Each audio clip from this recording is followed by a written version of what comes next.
Comment échantillonner une parcelle? Pour rappel, en Suisse, les agriculteurs doivent une fois tous les 10 ans faire analyser leur parcelle. Plus qu'une obligation administrative, l'échantillonnage à la parcelle est avant tout un outil puissant à disposition de l'agriculteur pour permettre le suivi de la qualité du sol dans le temps. Encore faut-il bien s'y prendre. Et c'est ce qu'on va voir maintenant. Le principe d'un échantillonnage qui soit à la fois simple et fiable, c'est le suivant. On va faire ce qu'on appelle un échantillonnage composite, composé de plusieurs prélèvements. L'échantillonnage composite permet de représenter au mieux une surface. En l'occurrence, on va en faire 20, répartis soit en double diagonale d'une part et d'autre de la parcelle, soit en deux bandes parallèles. On va prélever les 20 premiers centimètres du sol, en faisant toutefois attention de bien gratter la surface pour enlever une éventuelle litière ou des résidus de culture. Il est important de toujours prélever sur une zone dite homogène.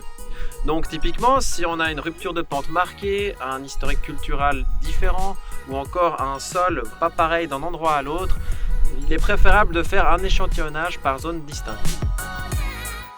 Les zones à éviter lorsqu'on prélève sont les 10 mètres du bord de la parcelle pour éviter les effets de bordure, ainsi que les emplacements d'anciens andins ou encore les passages de routes tracteurs.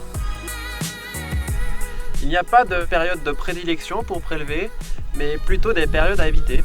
Lorsqu'il fait trop sec ou trop humide ou quand le champ est trop pour des questions pratiques, mais aussi juste après une fumure ou un travail du sol. Au niveau du matériel à présent, il faut donc évidemment du matériel pour prélever les échantillons, pour recevoir les échantillons qu'on va ensuite brasser et mélanger. Une fois qu'on a bien mélangé les échantillons, les mettre dans ces sachets.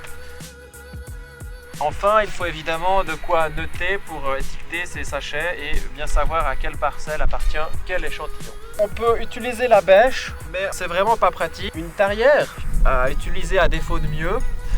Enfin, il y a la gauge qu'on peut ici régler afin de prélever toujours à la bonne profondeur. Il suffit d'enfoncer comme ceci et on récupère déjà notre carotte.